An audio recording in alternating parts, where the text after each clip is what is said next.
Mohon maaf saya tidak bisa on cam karena posisi yang tidak memungkinkan. Ya, apakah file saya sudah terlihat, Pak Adu?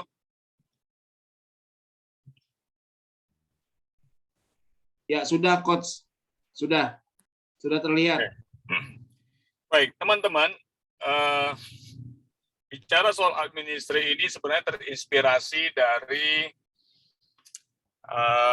satu manual, satu buku yang diterbitkan oleh salah satu konferensi iFest internasional, di mana di sana mereka mengatakan bahwa salah satu kelemahan dari kegiatan-kegiatan sosial dalam hal ini khususnya juga pelayanan adalah kita sulit sekali untuk mempunyai sebuah perencanaan yang tepat atau yang baik ketika kita nggak punya informasi yang akurat juga. Informasi yang akurat itu hanya bisa kita katakan akurat kalau bisa dibuktikan dengan evidence atau dengan bukti. Nah, contoh misalnya adanya kwitansi, adanya data-data yang tertulis dengan baik, sehingga dalam konferensi itu diputuskan untuk mulai mengajarkan, mulai menggerakkan ministry-ministry untuk melihat pentingnya mengadministrasikan segala proses. Ya, jadi bagi kita di dalam konteks entrepreneurship, saya pikir kita perlu melihat pentingnya administrasi, bagaimana making on the return entrepreneurship. Kenapa perlu on the return? Kenapa perlu diadministrasikan?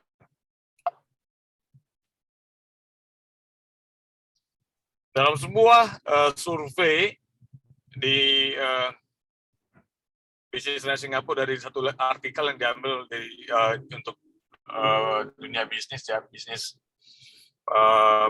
report, salah satu yang paling challenges ya, tantangan yang paling sering menjadi masalah di negara-negara yang tidak berorientasi bisnis seperti Indonesia atau negara-negara terbelakang di dalam hal ekonomi adalah dalam hal literasi, termasuk bisnis literasi. Kita tidak jarang menemukan bahwa banyak UKM, bahkan juga perusahaan-perusahaan besar, administrasinya juga tidak terlalu rapi, sehingga waktu melakukan analisa atau melakukan perencanaan itu semuanya kurang akurat. Nah, satu coach juga yang sering yang pernah waktu saya mentoring di Singapura dengan salah satu profesor dari Adelaide University, saya belajar waktu itu tentang administrasi dengan dia. Dia bilang begini, kamu bisa aja punya mimpi bisnis dalam pikiranmu, kamu bisa aja bicara tentang bisnis dengan kata-katamu, tapi hanya on the paper yang kita bisa tunjukkan kalau kita punya perencanaan. Jadi kalau perencanaan itu masih sifatnya ide, gagasan, terus kemudian termasuk juga dengan kita mengerjakan tetapi tidak tertulis, sebenarnya gitu kita belumlah melakukan bisnis plan dengan baik. Nah, saya kemudian ingat dalam 2 Timotius 3:16 yang katakan, segala tulisan yang diilhamkan Allah memang bermanfaat untuk mengajar, untuk menyatakan kesalahan, untuk memperbaiki kelakuan, dan untuk mendidik orang dalam kebenaran. Ketika kita melakukan bisnis ini untuk kemuliaan Tuhan, harusnya tulisan-tulisan kita, catatan-catatan kita dalam bisnis itu bisa menolong kita untuk bisa juga mengajarkan kita tentang apa pengalaman yang lalu, bagaimana kesalahan-kesalahan kita dalam perencanaan, dan seterusnya. Teman-teman, tadi siang saya baru menyelesaikan satu konflik legal dari satu perusahaan kepada mantan manajer mereka. Untungnya selesai karena orangnya bisa diajak negosiasi. Kelemahan dan kesalahan perusahaan adalah tidak punya catatan terhadap barang yang dipakai oleh si bekas manajer ini. Jadi mengkomplain bahwa di dalamnya itu ada desain yang harganya 10 miliar. Padahal sebenarnya di dalam kenyataannya, laptop yang dia bawa pergi itu ternyata tidak ada apa-apanya, isinya nggak ada apa-apa. Nah, saya melihat itu salah satu kesalahan tidak adanya administrasi, tidak ada pencatatan terhadap inventarisasi laptop-laptop yang khusus gitu ya, yang di dalamnya ada properti, intellectual property dan seterusnya. Kita sering sekali nggak bisa melakukan perbaikan juga kalau nggak ada catatan-catatan masa lalu. Nah, teman-teman, terakhir saya mau bilang apa yang dikatakan oleh di dalam satu aset kuasa ini sangat menginspirasi saya untuk coba untuk lebih rapi. A bad administration, to be sure, can destroy good policy, but good administration can never save bad policy. Kita bisa saja mengatakan bahwa tidak penting administrasi, tapi yakinlah bahwa administrasi yang buruk itu bisa menghancurkan kebijakan-kebijakan yang baik. Udah pengalaman sekali, ya. Di perusahaan apalagi, di pelayanan apalagi. Orang bermain asumsi, orang bermain dengan apa yang sudah biasa katanya. Nah, menarik waktu saya mengcoaching satu grup manajer muda di satu perusahaan. Mereka ini manajemen training, dia bilang gini, saya tanya mereka, apa yang harus dilakukan oleh para manajer untuk membawa transformasi dari yang sudah biasa, kata-kata ini udah biasa, kepada sesuatu yang benar. Nah, mereka menemukan pertama, perlu informasi dan data yang akurat tentang yang benar. Yang kedua, perlu agreement. Agreement ditulis di dalam bentuk apa?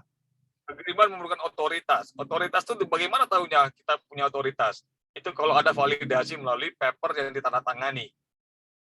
Jadi teman-teman, bisa aja kebaikan ataupun polisi-polisi yang baik itu bisa dihancurkan oleh karena tidak adanya dokumen-dokumen seperti itu. Karena dianggap itu kan asumsi Bapak. Gitu kan? Tetapi, administrasi yang baik juga nggak bisa menyimpan polisi-polisi yang jelek. Kita bisa mencatat hal-hal yang ini nggak bisa kan? Hati nurani kita kan berbicara apa gitu. Kita bisa mengatakan bisnis kita baik, padahal sebenarnya catatan cash flow kita jelek. Nggak bisa kita simpan hal-hal yang buruk itu di dalam administrasi yang baik. Artinya membuat manipulasi-manipulasi. Jadi dalam administrasi harusnya ada sikap integritas yang baik. Dan kalau kita perhatikan, kalau kita ingin punya suatu framework yang baik, ingatlah ada knowledge di sana yang dibutuhkan. Knowledge itu nggak bisa kita temukan kalau nggak ada catatan-catatan dan tidak ada administrasi yang baik. Ya, teman-teman ya. Salah satu contoh, apakah teman-teman sudah punya on the paper, on the written business plan-nya? Kalau belum, mungkin waktunya untuk menuliskan. Apakah teman selama ini udah punya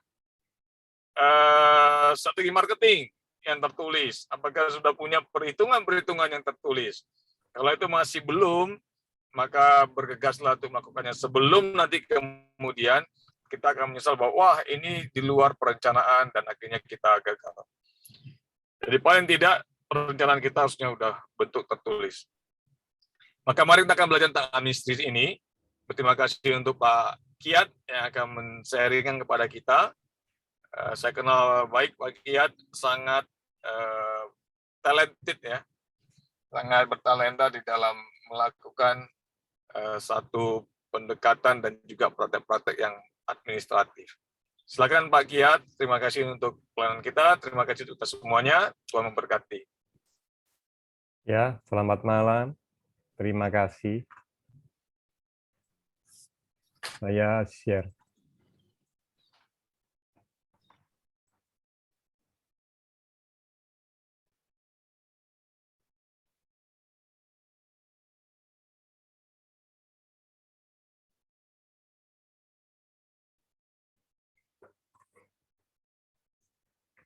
Mungkin ada yang sudah kenal saya, sudah pernah bertemu. Ada beberapa yang belum kenal saya, jadi saya mau kenalan dulu.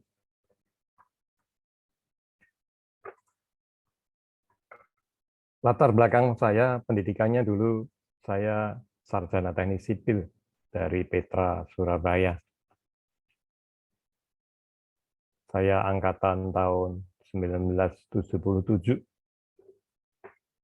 Kemudian saya ngambil Master of Business di Jakarta. Kemudian mengambil sertifikasi coaching juga di Jakarta. Pekerjaan saya setelah saya lulus kuliah dulu, saya bekerja di kantor konsultan teknik di PT Indah Karya Surabaya. Kantor pusatnya ada di Bandung. Dalam masa pekerjaan saya itu saya banyak pindah-pindah, karena kalau jadi konsultan kerjanya dari proyek ke proyek. Jadi setelah mengerjakan satu proyek di Surabaya, saya diminta pindah ke Sulawesi Selatan, juga kotanya pindah-pindah, beberapa kota.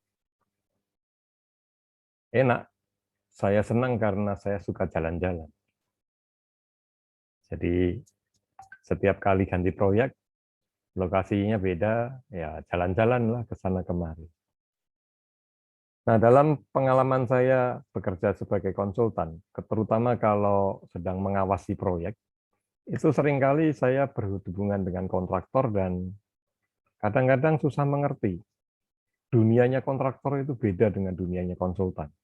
Jadi kalau saya bicara ini, minta ini, itu kadang-kadang mereka sulit.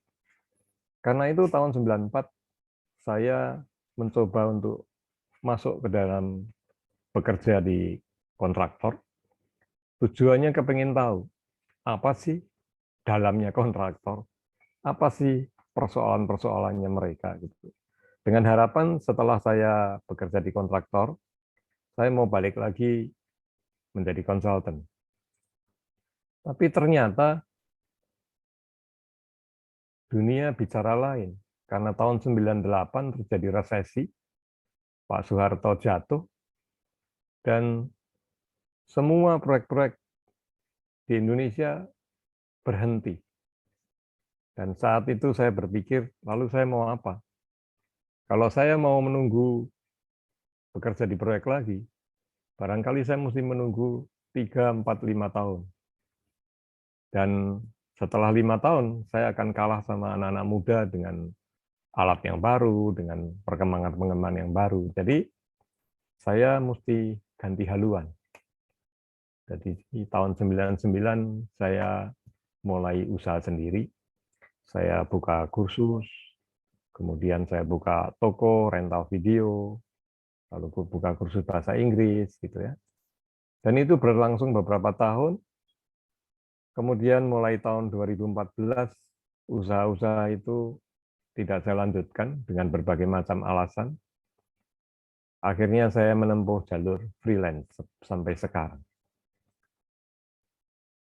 Nah, saya diminta untuk bicara tentang administrasi, tema yang sangat jarang dibicarakan orang. Kalau kita baca Kamus Besar Bahasa Indonesia, maka apa sih pengertian administrasi? Administrasi ini apa? Pengertian yang keempat itu kegiatan kantor dan tata usaha. Ini yang gampang kan? Dan semua orang tahu kalau dibilang administrasi apa sih? Oh ya, ke kantor sana lah.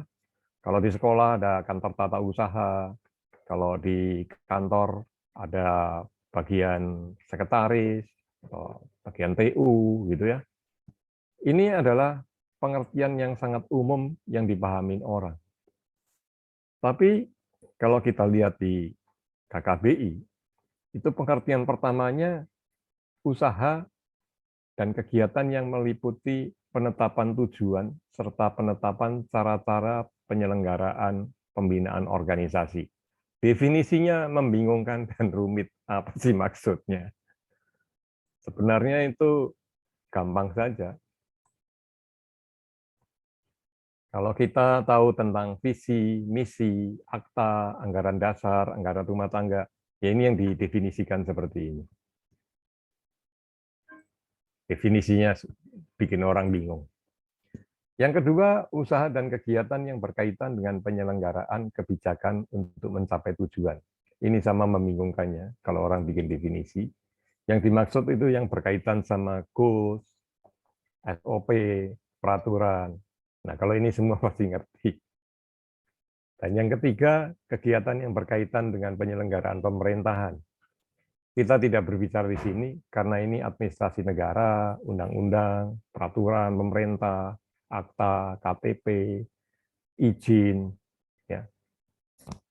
Ini skop daripada administrasi. Jadi administrasi bukan hanya urusan tata usaha dan tukang ketik atau usahanya sekretaris ya, tetapi sebenarnya administrasi itu sangat luas ya, sampai kemana-mana itu. Bagaimana dengan firman Tuhan? Kalau kita lihat Alkitab, Alkitab ini kan terdiri dari kumpulan catatan-catatan, ada surat-surat seperti surat Paulus, ada dokumen-dokumen yang dikumpulkan dan kemudian dirapikan dan menjadi Alkitab yang sekarang kita baca. Awalnya dulu kan bentuknya kan terpisah-pisah gitu. Ada yang ditulis di zaman dulu belum ada kertas, jadi ditulisnya di daun lontar, di kulit, kemudian dikumpulkan baru dibukukan. Kalau kita baca di Lukas pasal 2 ayat 1, pada waktu itu Kaisar Agustus mengeluarkan suatu perintah menyuruh mendaftarkan semua orang di seluruh dunia. Jadi di zaman dahulu kala ini, orang sudah melakukan survei buat ngitung jumlah penduduk, penyebaran penduduk, barangkali juga berkaitan sama pajak dan lain-lain ya.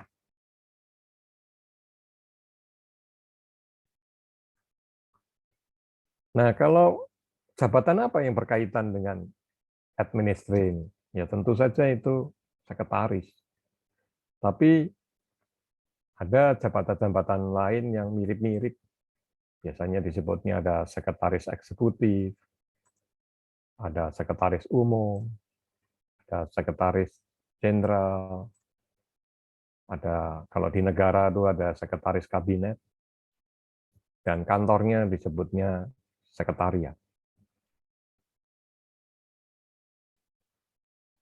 Produk dari pekerjaan administrasi ini nanti menimbulkan arsip. Dan arsip ini ada undang-undangnya. Ada undang-undang tahun nomor 43 tahun 2009 yang berbicara tentang arsip. Kalau usah dibaca ya. Pokoknya yang penting kita tahu, oh ternyata arsip itu ada undang-undangnya, gitu ya. Kenapa ada undang-undangnya? Karena arsip ini bisa digunakan sebagai alat bukti dalam kasus-kasus di pengadilan. Apa bedanya arsip sama perpustakaan? Kalau kita ke perpustakaan banyak buku, tapi buku tidak bisa dipakai buat barang bukti. Bisa juga sih, tetapi yang sering kali dipakai barang bukti adalah dokumen dalam bentuk arsip. Bisa bentuknya surat, bisa bentuknya surat keputusan, bisa macam-macam. Ini saya copy dari alamat ini.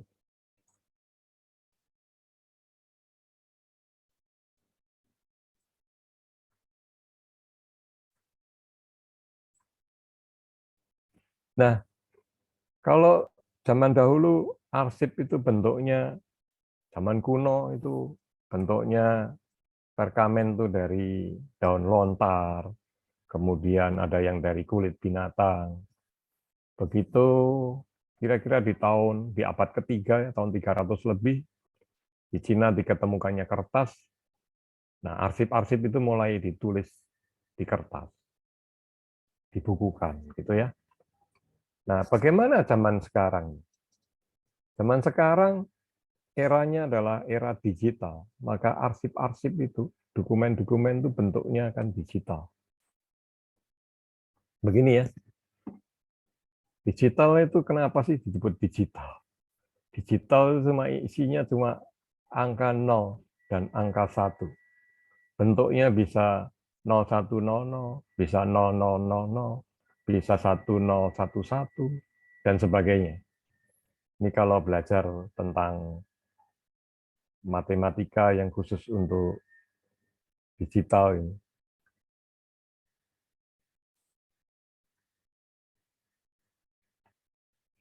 Jadi sederet angka, misalkan 385744734464, ini bisa diterjemahkan menjadi digital yang bentuknya angka 0 dan 1. Karena apa? Karena 3 ini berbeda urutannya 01-nya dengan angka 8, berbeda dengan angka 5. Jadi ini kalau diterjemahkan menjadi 01, ini menjadi panjang sekali. Kenapa sih kok angkanya 01? Karena komputer tidak kenal angka 3 dan tidak kenal angka 8. Mesinnya ya. Mesin komputer hanya kenal angka 0 dan 1 yang merepresentasikan 0 itu artinya tidak ada listrik dan 1 itu ada listrik. Jadi dalam komponen yang paling dasar dari sebuah komputer itu cuma diberi kode aja. Yang ini ada muatan listrik, yang sebelahnya tidak ada muatan listrik. Yang ada muatan listrik itu bagi kita artinya 1, yang tidak ada muatan listrik artinya 0. Jadi semua supaya komputer itu bisa mengenali, semua harus diterjemahkan menjadi angka 0 dan angka 1. Jadi huruf, kata, kalimat, dokumen, itu di dalam komputer kita sebenarnya hanya dicatat dalam bentuk angka 0 dan angka 1. Ada muatan listrik dan tidak ada muatan listrik. Begitu juga kalau bentuknya gambar, foto, video, suara, semuanya bisa diterjemahkan dalam bentuk digital, dalam bentuk 0 dan 1. Buat sebagian kita merasa aneh dan bingung, Pak Adu bingung nggak ya?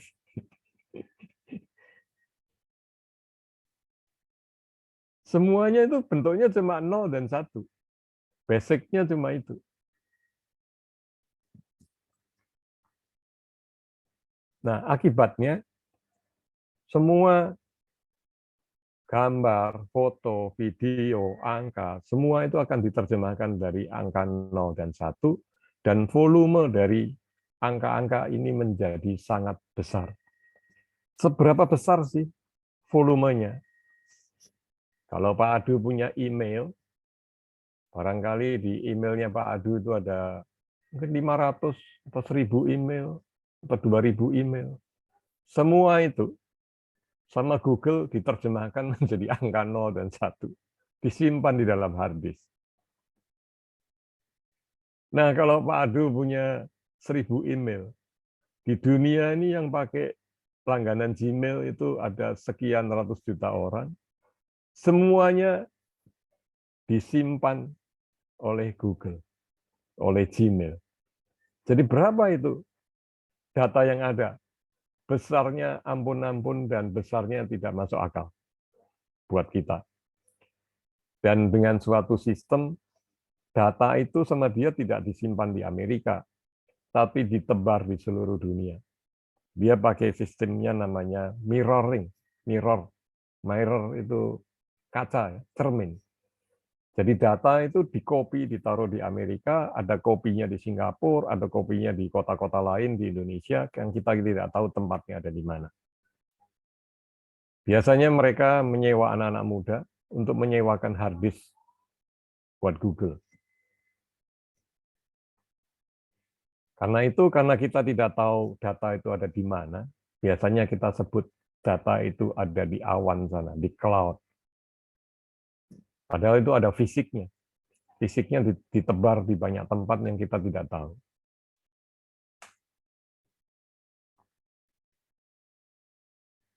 Nah, kalau kita bicara tentang data, data itu bentuknya bisa surat, nota, kwitansi, faktur, absen, kontrak, apapun yang kita dapat, itu namanya data. Nah, data ini, kalau bentuknya cuma surat ditumpuk-tumpuk di meja, maka data itu namanya data mentah. Dia tidak bisa diapa-apain. Saya pernah tugas ke Irian. Waktu itu saya survei mau penggantian jembatan, mau buat jembatan. Lalu atasan saya bilang, Kiat, kamu udah ada di Irian, minta dong di sana data curah hujan. Jadi nggak usah nanti cari-cari lagi. Kalau kamu ada di Irian, ya langsung aja minta di sana. Lalu saya datang ke kantor PU, dan saya diketawai. Pak, di sini yang ada cuma data mentah. Data mentah itu apa? Catatan di setiap pos dan catatan di setiap hari. Dan kalau data mentah itu terlalu banyak dan kita nggak bisa berbuat apa-apa.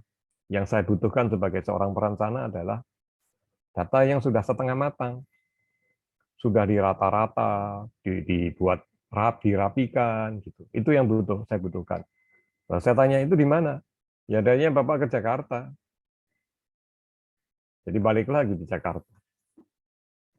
Ya, jadi surat-surat, nota-nota ini kalau cuma ditumpuk-tumpuk dia menjadi data mentah yang seringkali tidak berguna atau tidak bermanfaat atau sangat kecil manfaatnya. Data ini baru bermanfaat kalau dia diproses.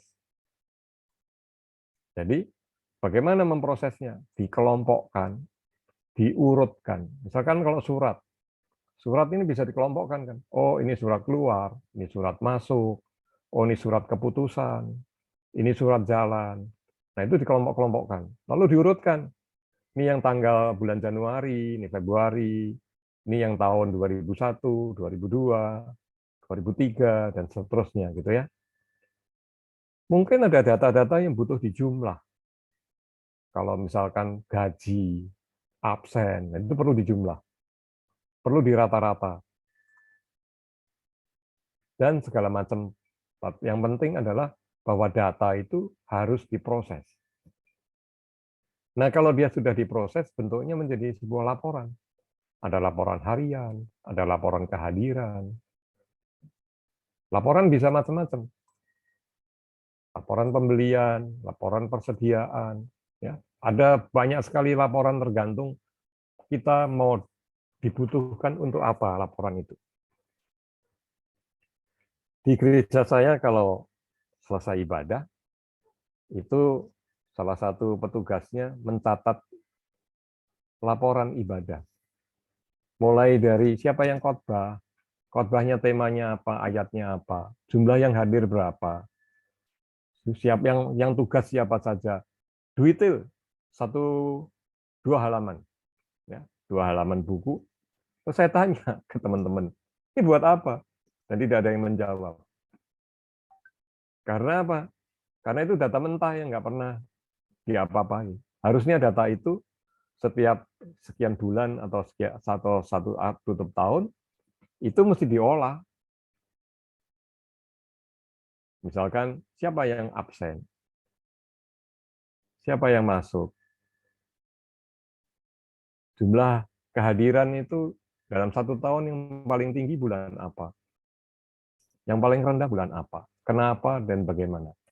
Itu harusnya ada laporan yang sudah diproses ya. Nah, gunanya apa? Laporan ini akan penting agar kita bisa mengambil keputusan.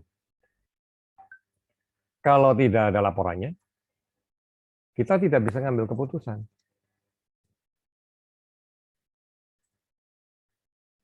Nah, keputusan ini nanti berbentuk surat keputusan, bisa berbentuk perintah, bisa berbentuk memo, dan lain-lain sebagainya. Tetapi keputusan bisa diambil kalau ada data, dan data itu sudah diproses.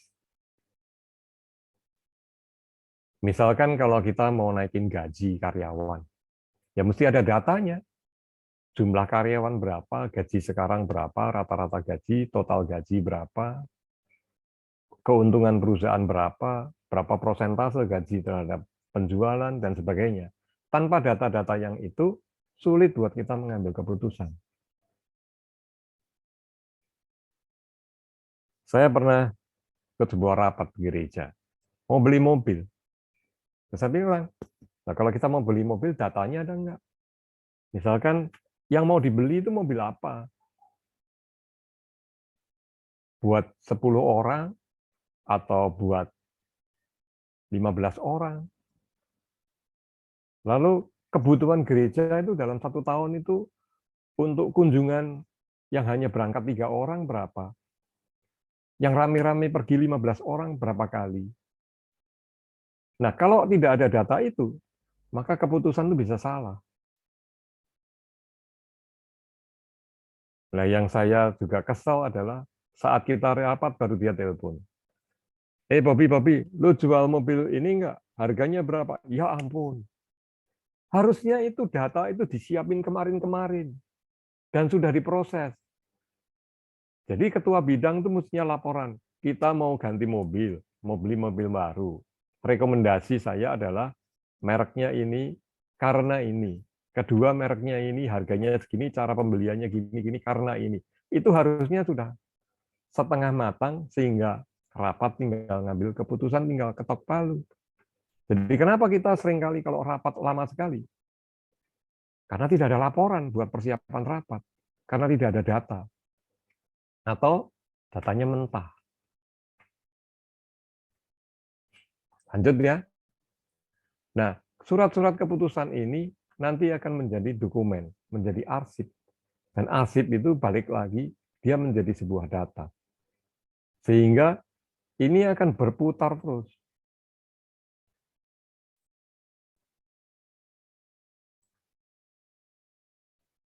Jadi, surat perintah itu didokumentasikan, diarsipkan. Bagaimana kalau di dunia kerja? Anda semua kenal Gojek.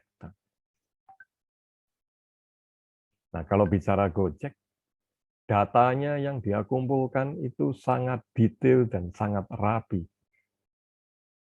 Gojek akan tahu hari ini ada berapa ribu motor yang beroperasi.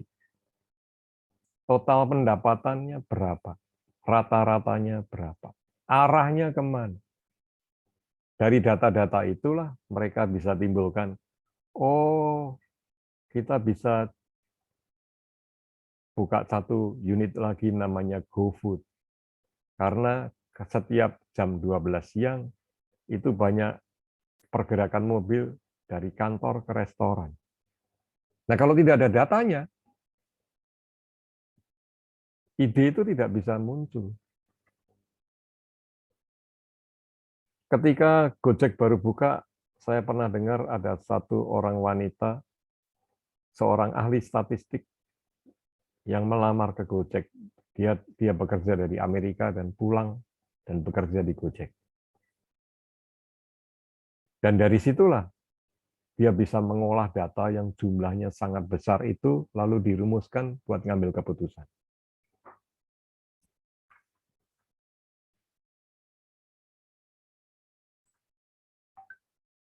Nah, apa bedanya kalau kita ketemu seorang leader dengan seorang administrator? Kalau leader ini tugasnya memimpin, punya ide, sampai jadi realisasinya bagaimana, dan ngambil keputusan. Lalu setelah keputusan itu diambil, dimonitor. Ini biasanya fungsi manajemen namanya. POAK, Planning, Organizing, Action, Controlling. Ini kerjanya seorang leader, seorang pemimpin, ketua. Nah, kalau seorang administrator, kerjaannya administrasi. Ini mengumpulkan data, memproses data, menjadikannya ke dokumen, sehingga dia akan mengikuti organisasi dari awal sampai akhir. Karena itu akan tahu banyak rahasia-rahasia lembaga atau perusahaan. Sekretaris itu berasal dari kata secret, karena dia tahu banyak. Kadang-kadang sekretaris bisa lebih tahu daripada Pak Ketua.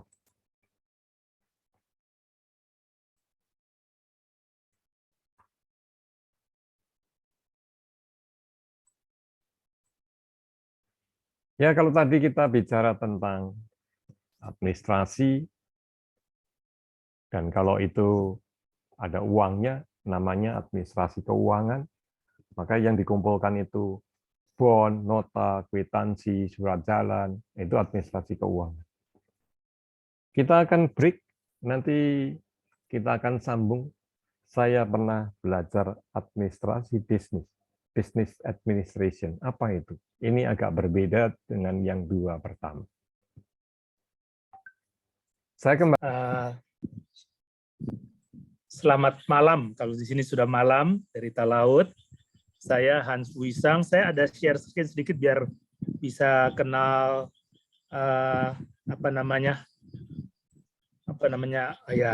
apa yang kami kerjakan, khususnya berkaitan yang namanya warung nasi rempah. Tapi ini bukan cerita terutama di Talaut ya, karena ini mau menceritakan bagaimana kami bisa menjadi seorang yang mengerjakan berjualan warung nasi rempah, berjualan nasi rempah. Sebentar saya ya.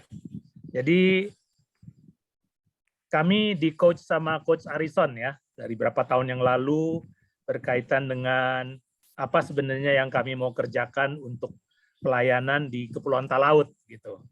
Jadi itu tahun 2019, Coach banyak menolong kami untuk menemukan sendiri apa sebenarnya yang harus kami kerjakan untuk bisa pelayanan yang berdampak, pelayanan yang sustainable, dan kemudian pelayanan yang bersifat missiopreneur. Jadi misi dengan strategi entrepreneurship gitu. Dan kami didorong untuk menjadi entrepreneur sendiri gitu ya, jadi punya usaha bisnis yang nanti jadi model untuk tempat kami melayani untuk mensejahterakan masyarakat. Namun tahun 2020 ketika kami sudah bersiap-siap mau ke Talaut ya, dengan modal sudah banyak kenalan dengan teman-teman di Talaut, mereka welcome, lalu kemudian juga dengan hasil coaching dan sekaligus mentoring dari Coach Arison, kami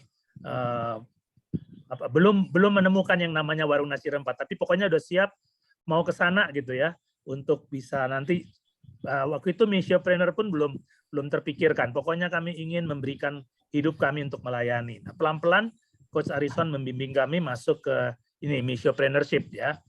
Jujur sebelumnya kami berdua ini latar belakang teologi dari saat, kemudian saya banyak berkecimpung di pelayanan di yayasan, di STT, mengajar juga di yayasan yang lain, pembinaan-pembinaan, pengadaan media renungan begitu. Istri saya banyak bergerak di pendidikan. Tapi kemudian karena kami ingin ke Talaut dan ingin membawa sesuatu yang berdampak, tapi kemudian tahun 2020 itu pandemi berkecamuk, kami nggak bisa kemana-mana, ada di rumah saja. Nah di rumah itu sambil terus di coach sama Coach Arison, ya, akhirnya kami menemukan apa yang bisa kami kerjakan sebagai bisnis kami, gitu. Karena saya tuh suka masak, bukan hobi sekali sih, tapi kami tinggal berdua di rumah, anak-anak semua ada di luar, orang tua sudah tidak ada, kami berdua saja, hanya di rumah, nggak bisa kemana-mana. Saya yang biasanya masak. Saya coba-coba buka resep, masak, lalu kita nikmati bersama. Satu hari saya memasak nasi liwet. Nasi liwet khasnya Sunda, begitu ya. Saya suka, istri saya juga suka, ada beberapa rempah di dalamnya. Istri saya bilang, enak nih, ya coba kita berbagi dengan tetangga, ya coba kita berbagi dengan satpam di kompleks rumah kami, begitu ya. Jadi berbagi aja karena kan ini masa susah, jadi orang juga butuh ya nasi rempah itu. Jadi dari nasi liwet, tapi saya coba kombinasi rempah-rempah seperti jahe, lengkuas, bawang merah, bawang putih, dan beberapa rempah-rempah lainnya.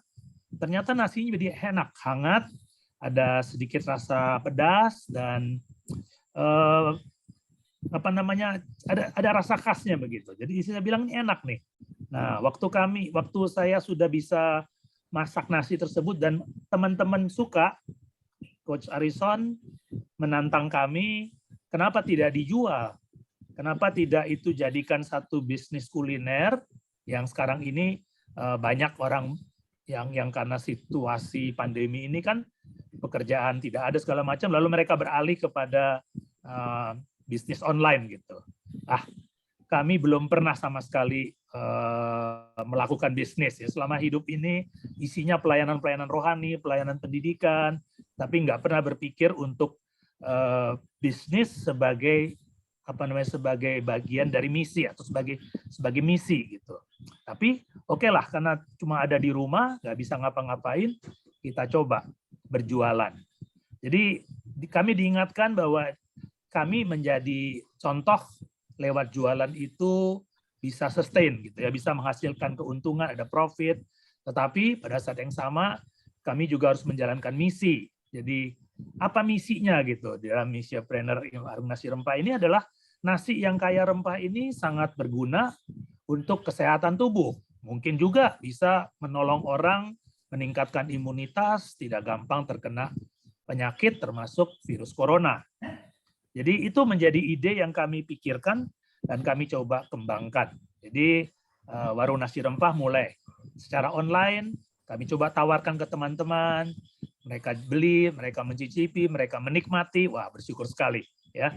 Tapi nggak mudah juga untuk bergerak di sini. Kami nggak punya pengalaman marketing gitu ya, tapi mencoba ya, cari teman-teman sampai kepada satu waktu kami di dalam jualan itu ya, di jualan warung nasi rempah itu ada teman yang membeli nasi rempah kami, lalu dia bilang saya ingin berbagi kepada ada kelompok tertentu begitu yang tidak mampu belilah kalau suruh beli nasi rempah kami begitu, tapi mereka ingin dibagikan gitu. Nah ternyata itu menjadi satu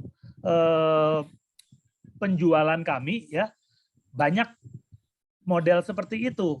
Jadi artinya apa? Selain orang membeli untuk dinikmati sendiri, teman-teman kami, tetangga kami ya, kita jual dengan ya belajar mempromosikannya, belajar marketingnya segala macam, tapi ternyata ada orang-orang yang membelikan itu untuk berbagi kepada orang lain. Nah, akhirnya muncullah pelayanan warung nasi rempah kami ini. Orang-orang membeli nasi rempah kami, tapi nanti kami distribusikan itu kepada kelompok-kelompok masyarakat di Jakarta yang membutuhkan. Nah, sementara itu kami punya satu rekan yang juga menjadi kepanjangan tangan kami gitu ya. Dia bergerak di satu yayasan urban ministry ya di Jakarta ini kepada kelompok-kelompok masyarakat. Jadi orang membeli nasi rempah kami, lalu menyerahkan kepada kami untuk membagikan kepada siapa yang membutuhkan. Kami serahkan kepada teman kami ini. Ya, dia seorang relawan. Sebenarnya dia seorang relawan di pasien TBC yang ada di Jakarta. Tapi rumahnya cukup jauh, ya di daerah, saya lupa daerahnya mana. Pokoknya cukup jauh dari tempat kami di Pluit. Jadi kalau kami kirim mahal juga, gitu ya, ongkosnya mahal. Lalu terpikir kami ingin jadikan rekan yang ikut memasak nasi kami. Nanti orangnya yang akan didistribusikan itu pasien TBC, jadi kami berbagi dengan dia, kami kirimkan bumbu. Nah, bumbu itu yang dia pakai masak nasi rempah kami, ya. Lalu dia berbagi dengan pasien-pasien TBC yang ada di yang sedang dirawat jalan di rumah sakit tertentu. Mereka punya beberapa rumah sakit yang pasien TBC itu 2 minggu sekali atau seminggu sekali tergantung ininya ya. Mereka akan datang untuk menerima obat. Nah, ternyata nasi rempah ini sangat dinikmati ya, walaupun cuma seminggu sekali diberikan ya, tapi mereka merasakan, waduh, nasi ini menghangatkan tubuh ya. Orang-orang pasien TBC itu kan kalau menjalani menjalani pengobatan itu kan 1 tahun, setengah tahun, 1 tahun, 2 tahun nggak boleh berhenti minum obat kan. Kalau berhenti minum obat itu istilahnya pengobatannya menjadi batal, mubasir, harus mulai dari awal lagi. Padahal minum obat keras, minum obat TBC itu yang cukup keras itu membuat orang susah untuk bekerja, ya. Cenderungnya mau sulit untuk konsentrasi bekerja. Jadi banyak orang tidak tahan untuk minum obat tersebut. Nah, relawan-relawan ini berfungsi untuk mengingatkan, memberi semangat, dan relawan ini kan kebanyakan juga mantan pasien TBC, ya. Jadi yang sudah sembuh, sudah sehat gitu ya. Sekarang mereka berjuang untuk menolong. Nah, nasi rempah itu sangat diapresiasi sekali oleh pasien TBC tersebut.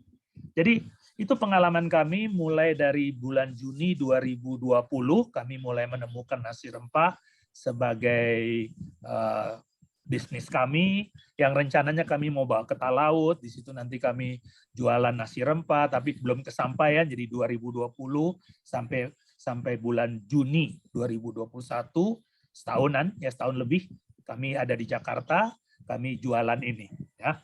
Dan kemudian karena dari mulut ke mulut, dari online, ya, setiap bulan kami bisa naik, gitu ya, karena nasi ini disukai dan juga terutama kelompok orang-orang yang mengetahui bahwa yang nasi rempah ini berguna untuk kelompok-kelompok masyarakat yang miskin, yang ada di mana, yang ada di kolong jembatan tol. Selain yang pasien TBC, ya, kami juga bermitra dengan beberapa pelayanan urban lainnya begitu.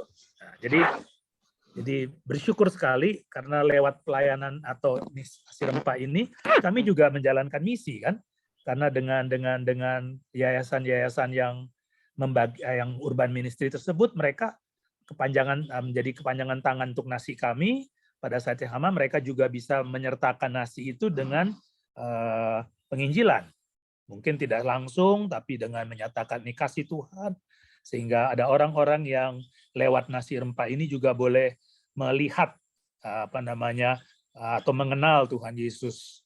Dan kami ingin juga kalau nanti waktu kami akan ke Talaut itu, nasi rempah ini bukan hanya untuk dinikmati, dijual, tapi menjadi model bisnis yang mandiri, yang boleh juga mengajak masyarakat di desa di Talaut, khususnya kami ada di desa Maririk saat ini, ya, mereka bisa menikmati juga, mereka bisa juga melihat model kami jualan, mereka juga bisa dibangunkan semangat entrepreneurship.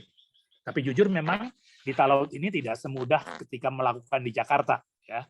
Sekarang kami ada di Talaut, tapi yang bisnis yang di Jakarta itu tetap jalan, walaupun memang agak terbatas karena kami monitornya dari Talaut. Tapi bersyukurnya ada teman, ya, seorang yang kami percayai yang meneruskan memproduksi nasi rempah, memproduksi bumbunya, lalu kami mencari pembeli-pembelinya, ya, promosikan setiap bulan ada promosi tertentu untuk mereka bisa membelikan nasi rempah, dibagikan kepada masyarakat di kota Jakarta tertentu. Nah, ini saya contohkan saja, ya, beberapa nasi rempah yang kami siapkan. Nah, kalau lihat sepintas seperti nasi goreng, tapi ini bukan nasi goreng, ya. Ini nasi yang diperkaya dengan bumbu-bumbu, rempah-rempah yang bisa menyehatkan tubuh. Kan Indonesia kaya dengan rempah, maka ini menjadi satu khas, ya. Yang di sebelah kanan itu ada paket-paket tertentu sesuai dengan permintaan pembeli untuk mereka nikmati sendiri. Yang di sebelah kiri itu adalah paket yang dibagikan kepada kelompok-kelompok masyarakat yang membutuhkan. Kami memberikan promosi-promosi untuk menjaring para pembeli, ya. Misalnya kami mengatakan kepada teman-teman yang membeli, ya, kalau nasi rempah ini dihargai dengan harga 100.000, Anda bisa berbagi 7 paket nasi rempah kepada mereka yang membutuhkan. Yang foto-foto itu adalah anak-anak yang bersekolah di kolong jembatan tol. Tapi saya lupa kolong jembatan yang mana. Ya, ada beberapa pelayanan-pelayanan yang menjangkau anak-anak tersebut. Atau ada paket tertentu, ya, kado hari raya tertentu kami tawarkan dengan harga tertentu juga, ya, dengan mereka harus PO, lalu nanti kami yang antarkan bebas ongkir dan sebagainya. Nah, ini contoh-contoh dari promosi nasi rempah kami. Ya, setiap bulan kami pikirkan ya bagaimana caranya supaya pembeli mau membeli nasi rempah kami dan kemudian berbagi. Nah, ini adalah ini pasien-pasien TBC yang sedang menunggu di rumah sakit untuk dapat obat. Nah, relawan-relawan itu datang ya membagikan nasi rempah ya kepada mereka yang menunggu dengan harapan nanti nasi rempah itu mereka makan, mereka merasakan kehangatan tubuh mereka, timbul semangat, dan waktu mereka menerima obat, mereka akan mau minum obat ya. Jadi memang relawan-relawan ini kerja keras membagikan nasi rempah, dan kami saya nggak sempat cantumkan ya, ada testimoni-testimoni dari baik relawan yang rata-rata bukan Kristen dan juga pasien-pasien itu bahwa mereka sangat-sangat dikuatkan ya, ada semangat, ada kasih yang mereka rasakan, ketulusan di dalam membagikan itu, dan mereka sendiri termotivasi untuk bertahan, berjuang supaya supaya mereka tidak berhenti sebelum pengobatannya tuntas. Nah, ini juga anak-anak di satu lokasi, nggak ingat di mana, ini juga sehabis mereka belajar, mereka menerima nasi rempah karena ada teman-teman yang membelikan nasi rempah ini. Nah, sampai sekarang ini kami masih menjalankan dan kami mempromosikan yang terdekat ini terakhir ya, yang terdekat tapi nggak ada slide-nya. Kami dalam rangka Imlek, jadi kami sasarannya adalah pembeli-pembeli yang merayakan Imlek ya. Lalu kalian merayakan Imlek, tahun baru ya, bagaimana berbagi sukacita dengan kelompok-kelompok yang tidak mendapatkan berkat seperti yang kita dapatkan karena merayakan Imlek. Nah, itu tentu nanti ada promosinya supaya mereka membeli dengan jumlah berapa begitu, dan itu nanti ikut mereka bisa ikut berbagi apa yang berkat yang mereka alami. Baik, itu aja testimoninya ya di Jakarta yang kami kerjakan. Yang di Talaut ya tolong doakan karena kami sedang merintis ke situ, tapi ada banyak kendala. Kami harus sabar menanti karena di desa tidak sama dengan di kota. Itu aja mungkin yang saya bisa sampaikan. Baik, terima kasih Coach Hans Wusang, dan kita akan mungkin ada yang mau bertanya nggak ya dengan testimoni dari Coach Hans Wusang? Takutnya nanti signalnya kurang bagus, nanti bisa keluar sendiri gitu. Ada nggak dari peserta? Saya akan kasih waktu ya 3 menit sebelum kita istirahat, Pak. Ada dari Pak Sinaga atau Putu yang mau bertanya nasi rempah? Jangan tanya order ya, untuk kirim gratis, jangan gitu ya. Karena Pak Hans Wusang ada di Sangir Talaut ya. Kalau mau order buat yang di Jakarta kami layani. Oh ya, jadi, boleh. ada gitu teman ya. di Jakarta yang membuatkan. Boleh. Ya kan, mau tanya paket-paketnya, siapa tahu mau beli gitu ya. Bukan free ya. Oke, yuk silakan, ada yang mau bertanya? Ini Pak Hans Wusang pendeta loh. Ini ada pendeta Herman. Yang mau bertanya silakan Pak. Atau siapa? Ini ada yang dari Sulawesi Selatan Pak Hans Wusang. Dari Makassar. Ada yang dari Bali. Ada yang dari Kalimantan. Ada yang mau tanya nggak? Wah, nggak ada yang mau bertanya ya. Oke. Kalau sudah mengerti, kita kasih aplaus dulu dong untuk Pak Hans Wusang. Ya, terima kasih ya untuk Pak Hans Wusang. Lagi. Iya. Oke, nggak apa-apa Coach, kita mulai aja Coach.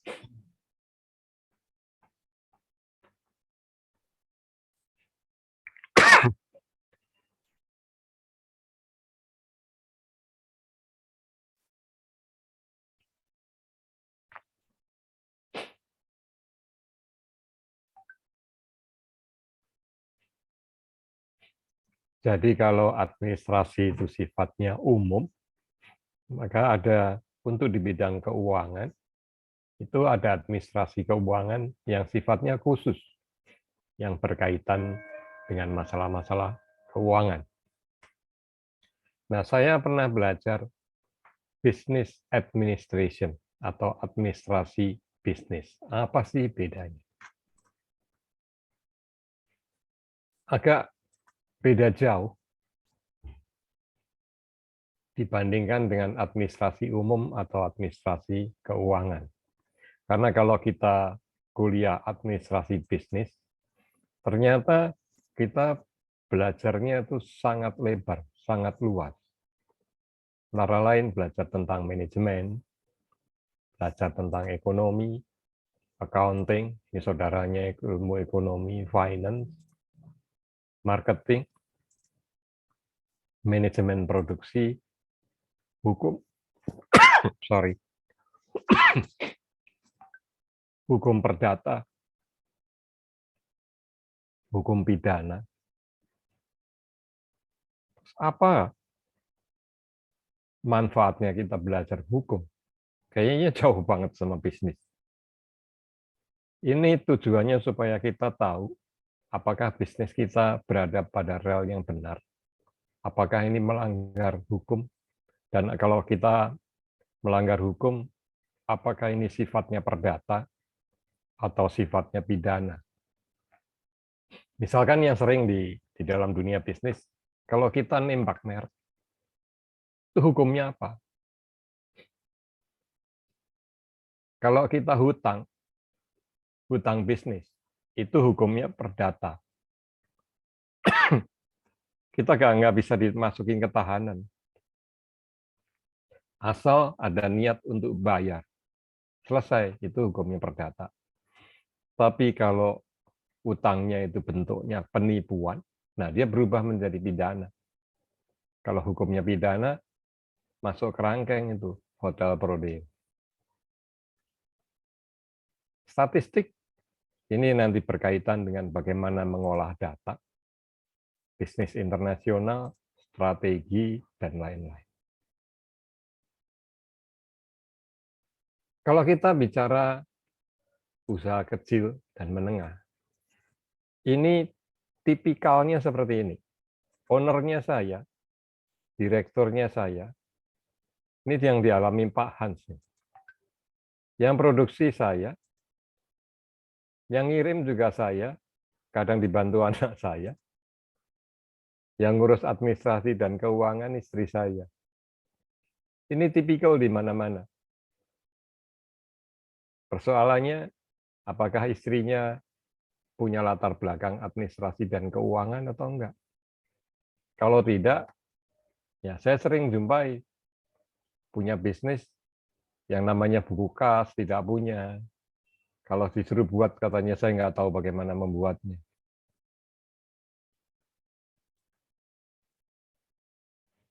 Persoalan lain dari usaha kecil adalah manajemen waktu. Waktu kita cuma 24 jam. Tidak ada yang punya lebih menjadi 25. Pak Adu kali punya 25 jam sehari. Ekstra. Nah, waktu ini kita pakai buat Tuhan, dipakai buat pribadi, mandi, makan, saat teduh. Dipakai untuk urusan keluarga, ngantar anak, ngantar istri, berbincang-bincang sama keluarga, jalan-jalan, belanja. Nah, dipakai juga untuk kegiatan misi, lalu sisanya dipakai untuk usaha. Jadi, waktu yang dipakai untuk usaha ini kalau kita pilah-pilah lagi, yang 10 jam ini juga masih dipakai lagi. Dipakai untuk planning, untuk produksi, buat marketing, dan urus-urusan administrasi. Urusan administrasi biasanya yang paling kecil dan seringkali diabaikan. Padahal itu bisa penting, terutama untuk bisnis-bisnis tertentu. Jadi apa yang mesti dilakukan kalau kita waktunya seperti itu?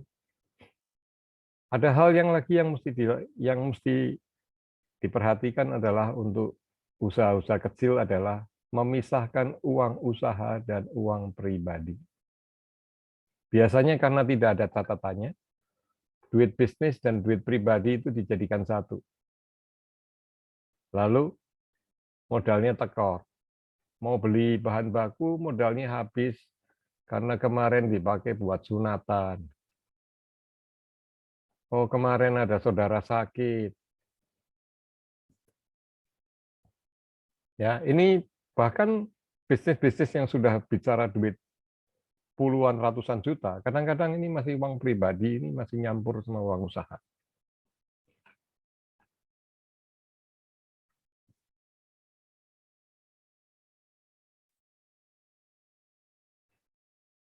Lalu bisnis harus pakai modal sendiri atau patungan sama teman, dan tidak boleh pakai modal pinjaman. Ya, jadi kalau kita mulai bisnis, jangan sekali-sekali pinjam modal buat bisnis. Kecuali itu dari angel investor. Apa itu angel investor? Ini investor yang menyiapkan diri secara khusus buat para startup ya. Mereka-mereka yang bisnisnya baru mulai. Kenapa kalau angel investor benar? Boleh. Karena kalau angel investor, ketika memberikan pinjaman, itu harus melalui SOP, ada prosedurnya, dan ada kelayakannya. Sehingga kalau dia dipinjamin uang dari angel investor, kemungkinan bisnisnya bagus. Kalau tidak, pasti nggak dapat, tidak akan lolos. Tapi kalau cuma modal pinjaman dari teman, dari om, tante, itu sangat berbahaya. Karena kalau gagal, bagaimana kita bisa mengembalikan modalnya? Jual rumah, jual mobil, nah nanti akhirnya berantakan semua. Yang penting buat pencatatan tuh, administrasinya itu. Buku kas yang sederhana aja buat mulai. Nanti kalau sudah bisnisnya maju, ya buku kasnya diperbaiki yang lebih baik. Yang penting ada catatan dulu aja. Semua uang masuk, semua uang keluar. Sekarang kalau kita malas nyatet-nyatet, ada aplikasi kas di HP. Saya juga sering pakai itu. Uang pengeluaran pribadi saya catat aja di HP. Nanti akhir bulan udah keluar laporannya. Uang masuknya berapa, uang keluarnya berapa, dipakai untuk apa saja. Jadi ini lebih enak. Bahkan sekarang, dulu di Jakarta ada entah Gojek atau yang lain, ya, itu memberikan semacam HP gratis untuk UKM. Asal pakai aplikasi yang dia sediakan. Ini kebanyakan dipakai untuk pedagang makanan. Karena nanti berkaitan sama antar jemputnya.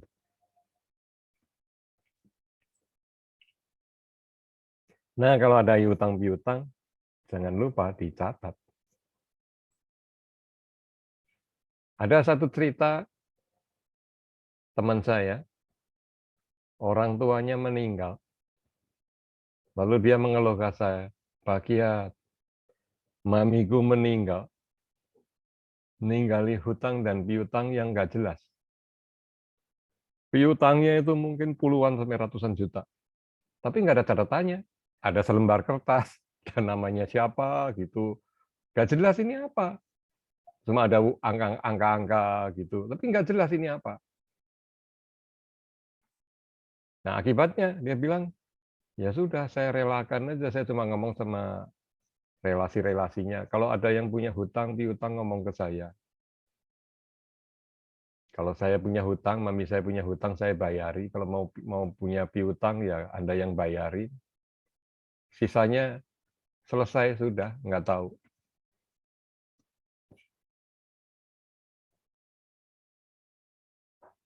Nah, kalau usaha Anda sudah mulai membesar, tetap saja tidak boleh pinjam duit. Ya. Modal pinjaman itu hanya untuk usaha yang sudah lancar dan pasti untung. Jadi, ada perhitungannya. Kalau perhitungannya itu bagus, nah itu baru boleh pinjaman. Pinjaman bisa ke teman, keluarga, atau ke bank. Tapi buat yang kecil-kecil tidak boleh. Tetap saja, walaupun usaha besar harus ada buku kas. Sekarang kalau yang perusahaan-perusahaan besar, buku kas dan pencatatan accounting bisa pakai software. Bisa dimulai dari HP, bisa sampai di laptop atau komputer. Itu sangat memudahkan nanti di dalam membuat analisa. Ada buku pembelian, ada buku penjualan, ada neraca lajur, sampai neraca laba rugi.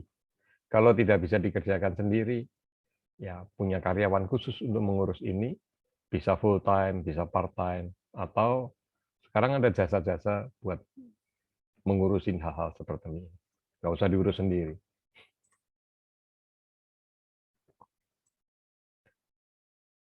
Nah, usaha-usaha kecil ini biasanya dikenal sebagai usaha mikro. Ada undang-undangnya, Undang-Undang Nomor 20 2018 tentang UMKM. Ini ada batasan-batasannya.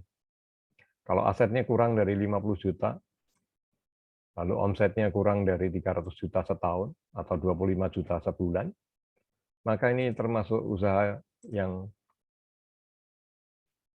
dimasukkan dalam usaha mikro.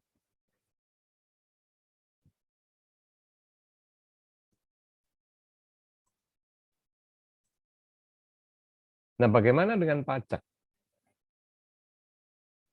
Kalau usaha Anda masih kecil, puji Tuhan Anda bebas bayar pajak. Kata Yesus, berikanlah kepada kaisar apa yang wajib kamu berikan kepada kaisar, dan kepada Allah apa yang wajib kamu berikan kepada Allah. Matius 11 ayat 21. Tapi beruntung buat Anda yang usahanya masih kecil, oleh pemerintah Anda dibebaskan pajak. Jadi nggak usah ngurus pajak. Makanya kalau pedagang, orang senang jualan di pasar, kenapa? Karena jualan di pasar itu bebas pajak. Pajaknya cuma apa sih, ada kayak iuran begitu ya, iuran pasar begitu. Karena dianggapnya itu usaha mikro. Padahal belum tentu, kadang-kadang besar juga. Nah, kalau usahanya sudah agak sedikit besar, biasanya disebut usaha kecil, pajaknya itu sederhana.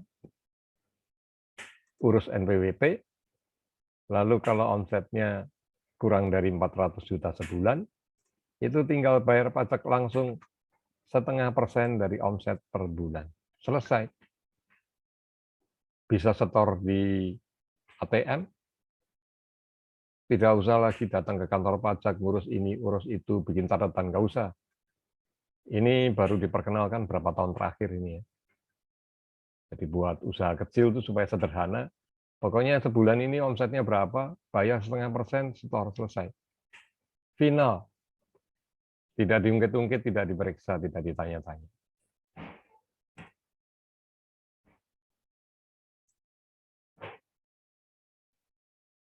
Kalau tadi Pak Arisan bilang, Pak Kiat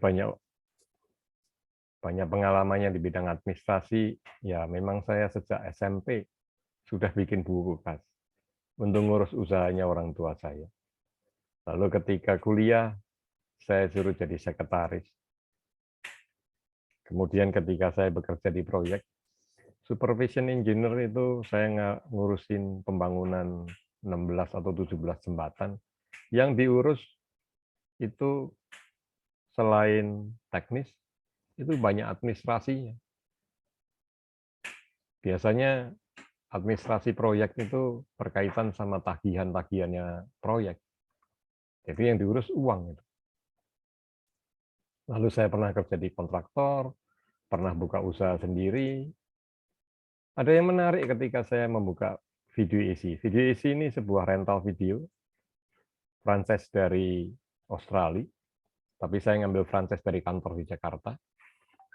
Jadi ketika saya membuka rental ini,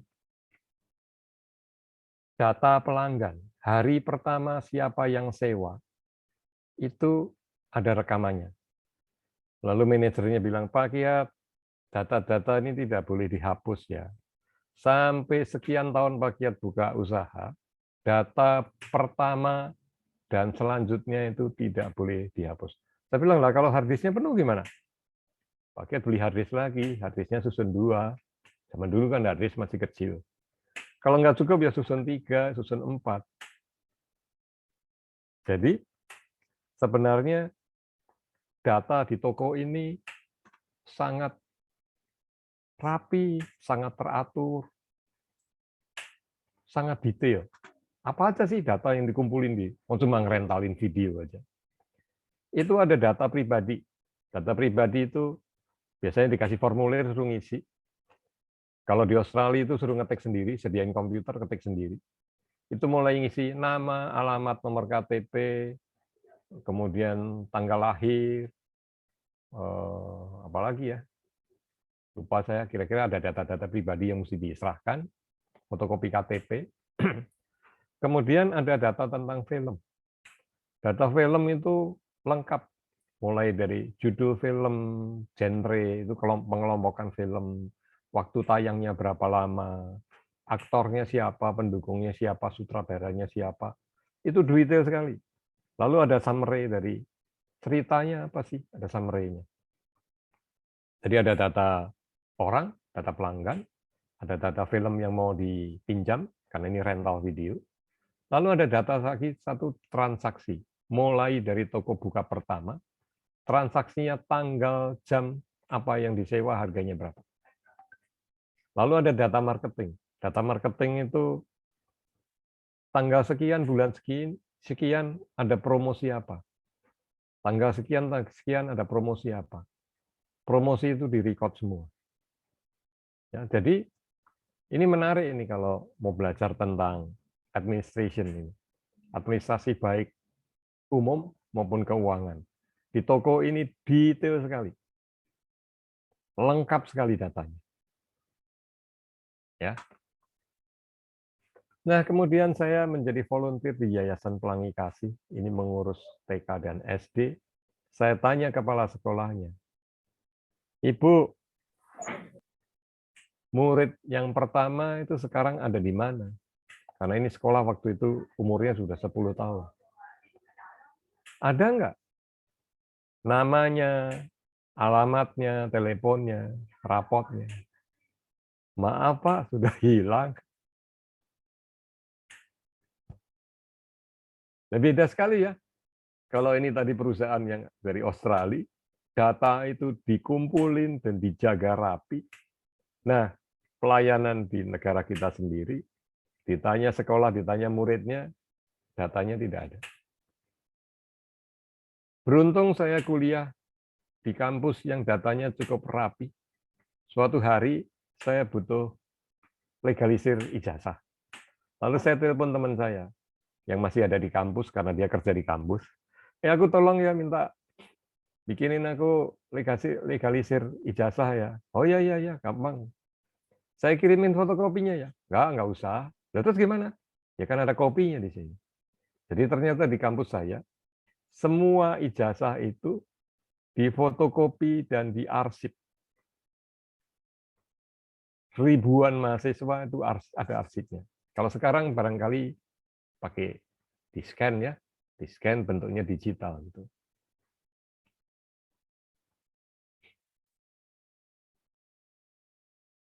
Saya pernah menjadi majelis di gereja, sama. Di majelis itu kalau ditanya, Pak Ketua Majelis, sebenarnya jemaat kita ini berapa sih?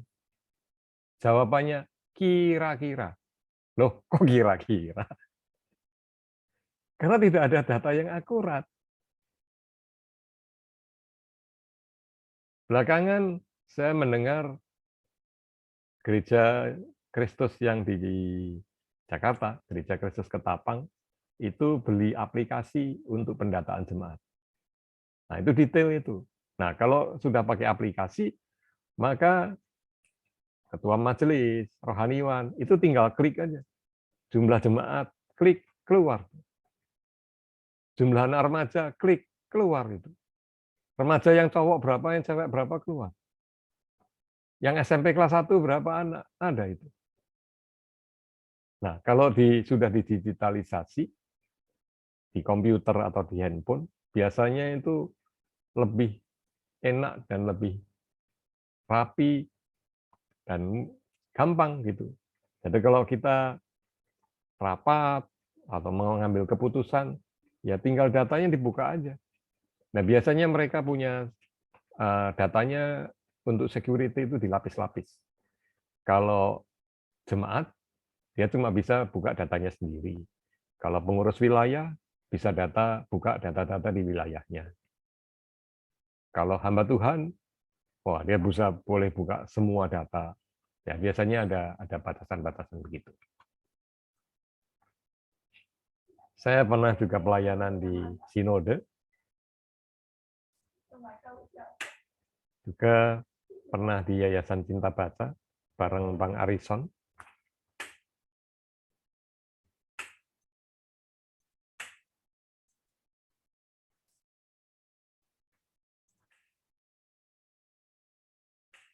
Jadi bisnis UMKM itu kompleks sebenarnya, karena itu tidak mudah. Jadi kenapa usaha kecil menengah itu jatuh bangun? Karena memang tidak mudah. Bahkan saya merasakan membangun bisnis yang lebih besar itu lebih mudah daripada yang kecil. Ketika saya dulu buka kursus, kemudian saya buka kursus bahasa Inggris yang modalnya lebih besar, saya tertawa. Lebih gampang ngurus yang besar. Kenapa? Karena kita punya budget untuk promosi misalkan, budgetnya besar. Kita punya staffnya banyak, sehingga mau ini mau itu gampang. Sementara ketika saya jalani usaha sendiri, mau promosi mikir dulu, waduh, keluar uang 2 juta. Bisa balik nggak ya? Kalau kita keluar uang 2 juta, bagi brosur, pasang iklan, bisa balik nggak gitu. Tapi bukannya tidak bisa ya. Asal kita mau belajar, mau kerja benar, UMKM itu bisa dan bisa dibesarkan. Kalau kita lihat prosesnya, sederhana saja. Bisnis itu dimulai dari bahan baku, lalu diproses, dikemas, dijual jadi uang. Uangnya dibalikin lagi buat beli bahan baku, diproses. Sebenarnya cuma muter-muter ada di sini aja. Nah, tinggal di masing-masing ini kita perlu belajar secara lebih detail. Kalau bahan baku itu yang bagus mereknya apa, sumbernya dari mana. Jangan sampai kita beli bahan baku tiba-tiba putus. Waduh, bahan bakunya habis. Saya pernah kerja di kontraktor, dan tiba-tiba semennya habis se-Indonesia. Nah, loh, jadi gimana? Tukang ada 500 orang, suruh kerja apa itu? Semen tidak ada. Saya keliling Jakarta, dari Jakarta ke ujung sana, ke ujung sini, telepon sampai ke Surabaya, semen tidak ada. Itu kira-kira tahun 99 setelah resesi. Besi pernah habis. Nah, kalau besi tidak ada, bagaimana kontraktor mau kerja? Nah, sama aja kalau kita mau bikin pabrik roti, jangan sampai kita kehabisan gula, atau kita kehabisan tepung. Nah, itu jadi mengelola bahan baku ini kalau kita perhatikan masih banyak detail-detail kecilnya. Bagaimana menjaga kualitas yang bagus? Merek apa yang bagus? Merek apa yang murah? Belinya di mana?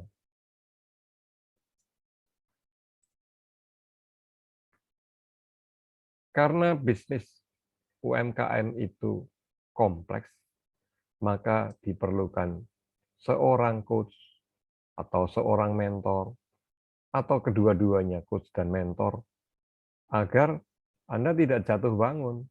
Sudah ada kasih warning, nanti salah nih kalau begini. Jangan sampai kita sudah jatuh baru teriak-teriak. Sudah jatuh ke sumur gimana? Kalau ada mentornya, ada coach-nya kan ada yang warning. Hati-hati itu. Di sini ada jebakannya begini.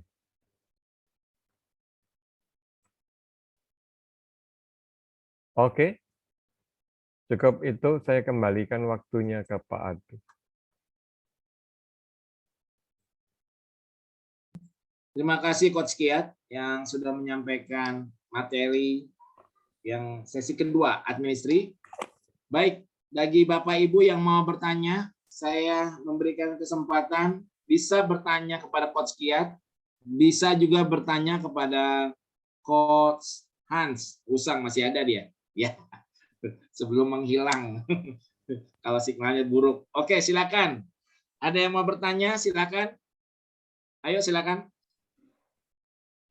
Kasih raise hand aja supaya nanti bisa dilihat. Atau ada yang mau nulis di chat gitu.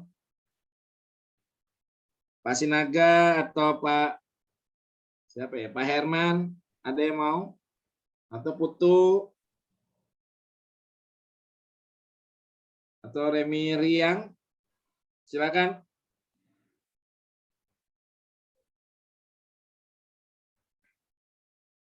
Kalau tidak ada yang bertanya itu ada dua kemungkinan. Sudah tahu atau bingung.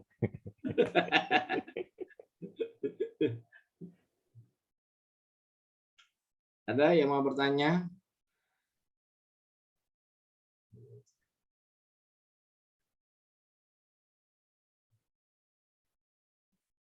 Mungkin saya mau tanya ke Coach Hans kali ya. Pak Hans masih ada nggak? Pak Hans? Mendengar suara saya nggak Pak Hans? Halo Pak Hans. Pak Hans.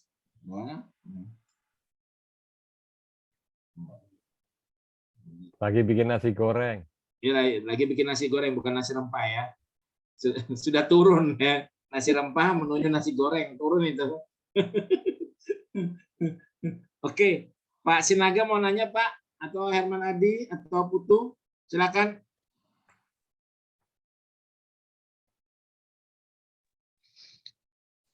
Badu, saya boleh nanya nggak, Badu? Ya bolehlah, Coach Ansem lah nanya Coach. Tanyanya kepada teman-teman sih. Teman-teman yang sudah punya bisnis plan yang tertulis siapa ya? Ya, baik. Siapa yang sudah punya bisnis plan atau Yang tertulis ya.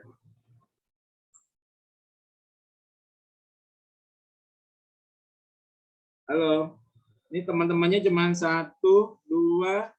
Oh ya bagus ya, bagus ada ya. Remi Riang, ya 1, 2. Pak Sinaga, Putu dan Remi Riang, ada nggak yang sudah memikirkan bisnis plan-nya? Yang punya bisnis plan tertulis. Yang punya bisnis plan tertulis, silakan.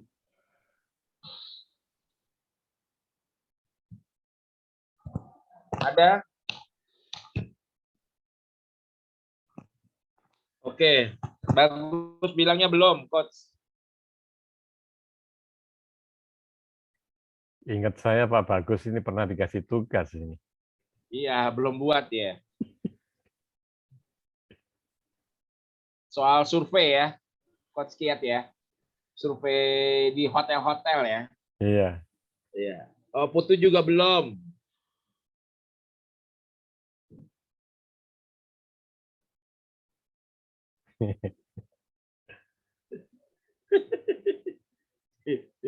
Oke, Remi Riang, apakah sudah nggak yang tertulis bisnis plan-nya? Atau Pak Sahata ada pemikiran untuk buat bisnis plan yang sudah tertulis atau ya masih dalam konsep gitulah? Oke, kita bisa menolong ya. Ya, Remi Riang belum.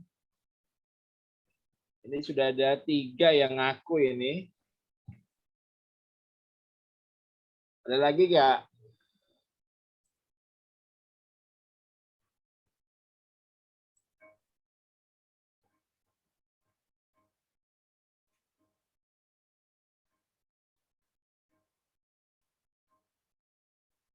Ini pesertanya yang mahasiswa kemana ya? Mahasiswanya ada tuh 3 orang, Coach. Ya, dulu kan banyak. Iya, dulu. Karena pada libur sampai tanggal 31 Januari. Pada pulang kampung, ke Sumba, kemana-mana. Terus di kampung susah internet, Ya, itulah salah satunya. nggak bisa disambung kabel. Yang kedua kuota.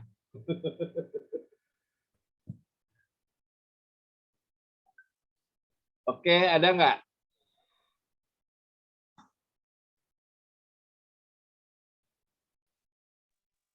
Ya, makanya kita perlu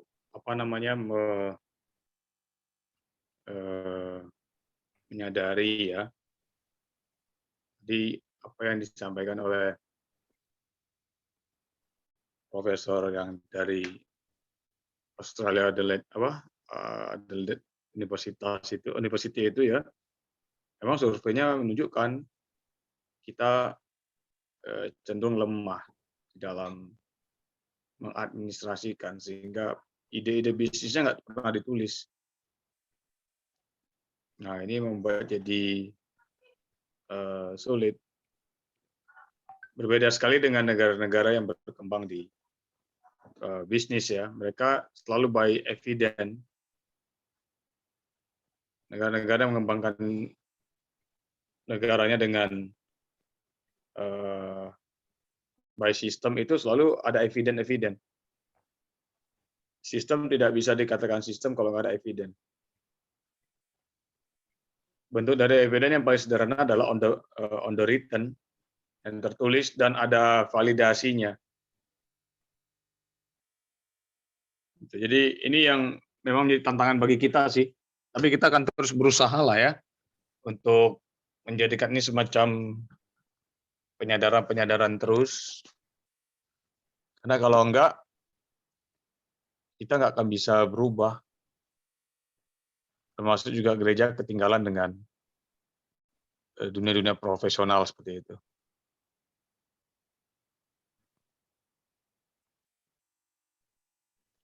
Ya, 20 Ya, tahun yang itu aja lalu. mungkin Pak Adu yang bisa ini. Mungkin Ya, saya sih nggak terlalu optimis, tapi nggak terlalu apatis juga, bahwa memang ini ada kaitannya dengan reading proficiency, ya, minat baca kepada menulis kepada sebuah analisa yang ini akurat gitu ya, lalu planning yang juga lebih visible, lebih bisa diukur. Itu semua bergerak dari situ semua sih. Maka teman-teman, saya sih berharap kita yang justru di dalam dunia yang memahami inskripturasi Alkitab menganggap penting tulisan-tulisan itu. Kalau enggak, semua by iluminasi, rema, segala itu supaya feeling, perasaan, tanpa ada inskripturasi seperti tulisan-tulisan yang kita juga termasuk rendah di jurnal-jurnal internasional, gereja dan STT juga termasuk yang lemah, sehingga akreditasinya cenderung rendah.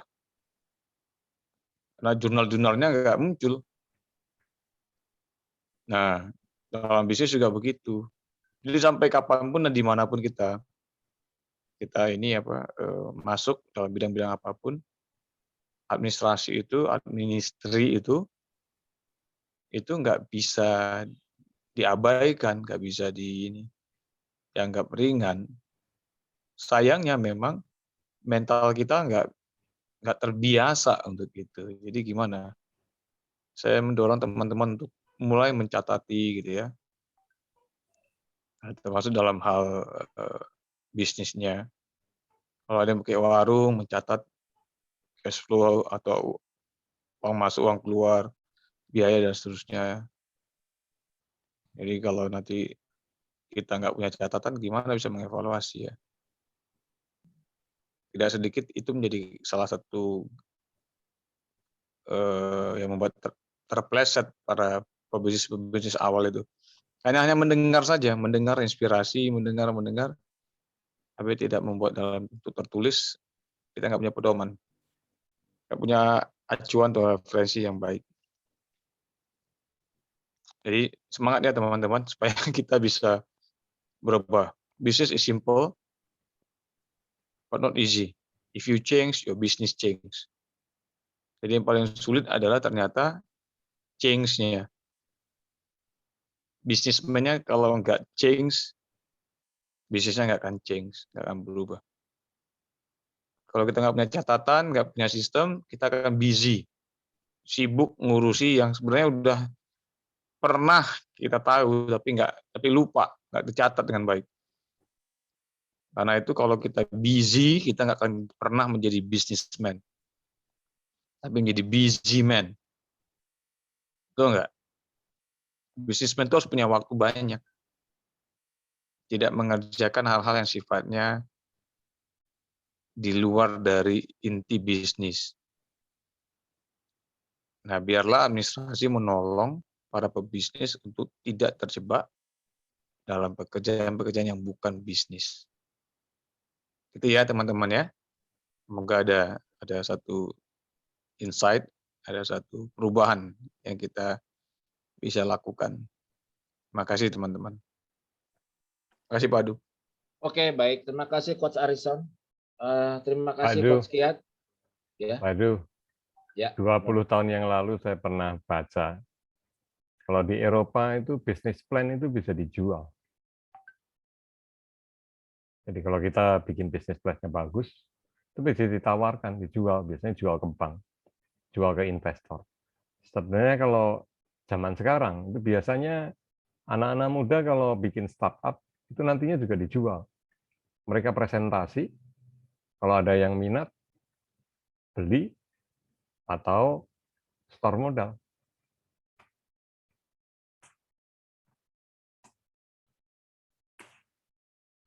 Oke, baik.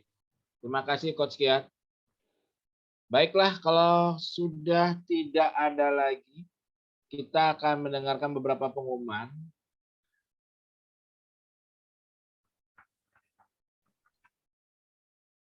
Apakah ini terlihat ya? Ya, Ya. Nanti refleksi nanti saya akan kasih ke grup ya, di grup peserta silakan diisi ya. Lalu kemudian untuk minggu depan, untuk minggu depan tanggal 26 Januari sampai tanggal 23 Februari itu setiap grup ya, kita ada IG gitu, interest group. Ada interest group yang dipimpin oleh Coach Yani, interest group yang dipimpin oleh Coach Kiat, dan interest group yang dipimpin oleh Coach Arison ya.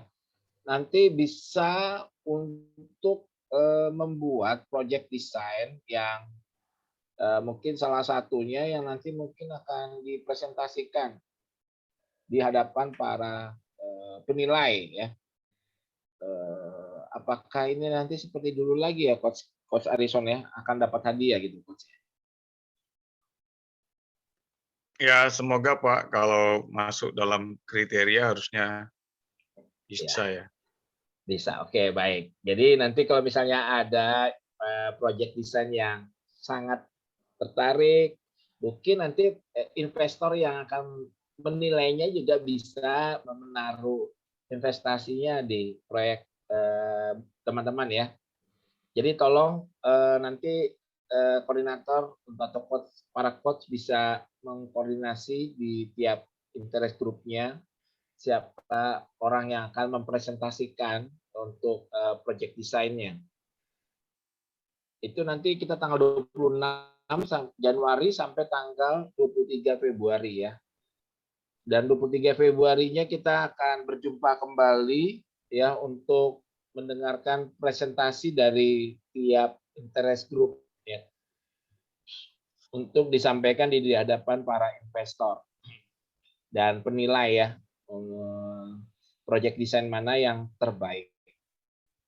Oke, lalu proses inkubasi setiap hari Jumat ini masihkah Coach Arison? Iya, masih Pak. Hanya apakah teman-teman masih ya?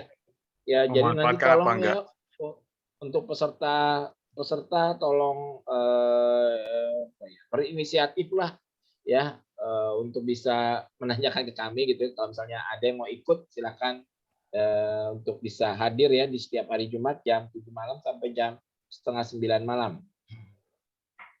Oke, sampai jumpa lagi ya di tanggal 23 Februari ya 2022. Tapi nanti akan di setiap IG nanti para koordinator akan menyampaikan, tolong memperhatikan untuk teman-teman di setiap IG yang dipimpin oleh para coach ya, Coach Yani, Coach Kiat, dan juga Coach Arison. Demikian yang mau saya sampaikan. Mungkin Coach Arison mau tambahkan nggak tentang pengumuman ini, Coach? Iya, teman-teman,